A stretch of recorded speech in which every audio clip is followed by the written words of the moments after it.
Chairman sir একটা conference করছে, press conference. উনি আমাদেরকে বললেন যে আমরা এখন কোর্টে যেতে। কেন আমরা কোর্টে যাব? প্রথম কথা।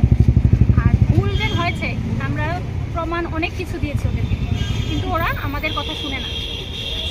একটা পোয়েম এসছে টেট 1-এর, পোয়েমের মধ্যে ভুল আছে। আমি প্রথমতেই বলছি যে একটা বাচ্চা যখন স্কুলে ভর্তি হয়, নার্সারিতে ভর্তি হয়, নার্সারি থেকে একদম হাই লেভেল যতটুকু যেতে পারে, আমাদের স্কুলে এক্সাম হয়। এক্সামের মধ্যে প্রশ্ন নিতে, পরীক্ষা নিতে ভুল থাকে। এসে ওরা টিচাররা এসে বলে যে এই জায়গাতে ভুল হয়েছে, তোমরা ঠিক করে নাও। দেন এই জায়গাতে ভুল হয়েছে, তোমরা কেটে এটা ঠিক করো।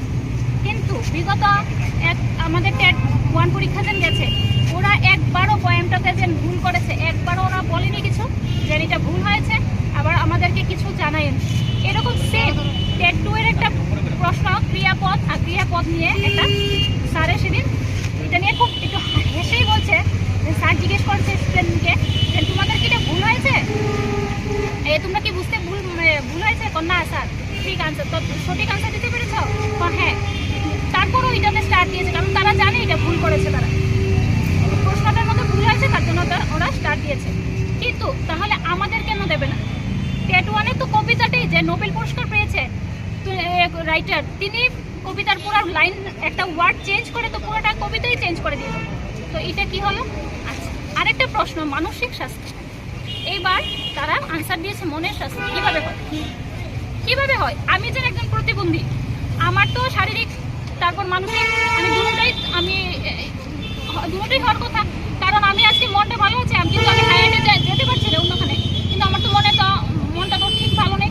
তাহলে আমাদের এই নাম্বারটা ওটা দেওয়ার জন্য তারা যে কোয়েকশনগুলি ভুল করছে, তারা তো সেটা মানতে রাজি নয়। আমরা অথচ তাদেরকে প্রমাণ সহ তাদেরকে দেখে দিচ্ছি, এমনকি আমরা যে তাদেরকে চ্যালেঞ্জও করেছি, কিন্তু তারা তো ওগুলি মানতে রাজি নয়। আমরা SCRT NCRT বই সহ প্রমাণ করে দিয়েছি, তারপর তারা মানতে রাজি নয়। আমরা এখানে আসার উদ্দেশ্য হলো আমরা এখানে আন্দোলন করতে এসেছি না, আমরা যে প্রাপ্ত নম্বরটা সেটা পাওয়ার জন্য আমরা এখানে এসেছি। অনেকে আছে যে 90 পেয়ে রয়েছে, কিন্তু তারা তো ভুল নম্বর পেয়ে তারা পাস করে রয়েছে। আমরা এখানে আসার মেন উদ্দেশ্য হলো যে আমরা প্রাপ্ত নম্বরটা যাতে ওরা ভালোভাবে দেখে পুনরায় মূল্যায়ন করে আমাদেরকে দিয়ে দেয় আর কি।